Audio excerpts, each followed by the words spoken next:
झारखंड में 26 दिनों से चल रहा छात्रों का जो आंदोलन था वो फिलहाल के लिए रुक गया है। लेकिन कहानी यहीं ख़त्म नहीं होती है, क्योंकि सरकार ने जिन एग्ज़ाम्स को रद्द किया है उसके फैसले आने के बाद नौकरी पा चुके लगभग 2000 से ज़्यादा लोगों का भविष्य भी सवालों के घेरे में आ गया है। उनके ऊपर भी सवाल उठ रहे हैं कि आखिर उनका क्या होगा। 26 दिनों तक चले आंदोलन के बाद सरकार ने ये बड़ा फैसला लिया और जेपीएससी, जेएसएससी, सीजीएल को रद्द कर दिया, साथ ही 22 परीक्षाओं को भी रद्द कर दिया। जो टोटल 22 एग्जाम्स हैं उनको रद्द कर दिया। यानी छात्रों की एक बड़ी मांग पर सरकार ने कार्रवाई कर दी है, उन्होंने मांग को मान ली है। लेकिन अब इसके दूसरे पहलू को हम समझते हैं। दूसरा पहलू ये है कि जेएसएससी, सीजीएल पास करके जिन लोगों को पहले ही सरकारी नौकरी मिल चुकी थी, उनमें से करीब 2000 से ज्यादा कर्मचारी अब विरोध कर रहे हैं। ये एक सरकार के सामने एक नई चुनौती खड़ी हो रही है।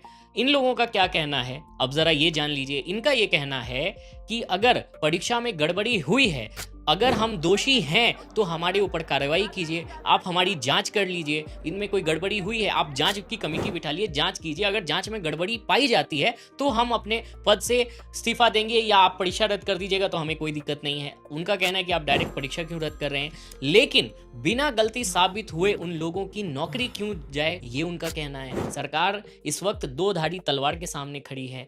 एक विरोध प्रदर्शन का सामना वो लगातार 26 दिनों से कर रही है।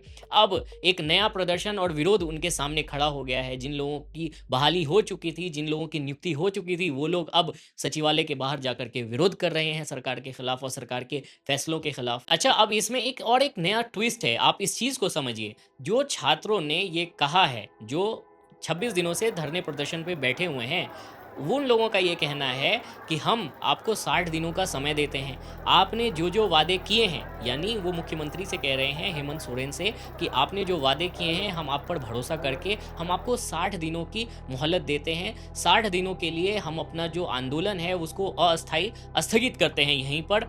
यदि सरकार अपने काम को अच्छे तरीके से निभाती है, जो उन्होंने वादा किया है, तो हम ये आंदोलन दोबारा नहीं लाएंगे, हम आंदोलन नहीं करेंगे। लेकिन अगर सरकार पूरी तरीके से अपने वादे पे खड़ी नहीं उतरती है, गड़बड़ियों की निष्पक्ष जांच नहीं कराती है, और जो भी रिफॉर्म्स को लेकर के कहा गया है, क्योंकि जेपीएससी और जेएसएससी, या फिर आप ये कह लीजिए कि झारखंड में जो भी परीक्षाएं होती हैं उनको लेकर के कहा है कि स्टेट गवर्नमेंट के द्वारा जितनी भी आयोजित एग्जाम्स हैं, परीक्षाएं हैं, उनमें रिफॉर्म्स की ज़रूरत है, रिफॉर्म्स करती है तो हम नहीं आएंगे, अन्यथा हम दोबारा धरने पर आके बैठ जाएंगे। खैर, आप इन सारे मुद्दों को लेकर के आपकी अपनी क्या राय है हमें कमेंट बॉक्स में ज़रूर बताइएगा, ताकि हम आपके विचारों को समझ सकें।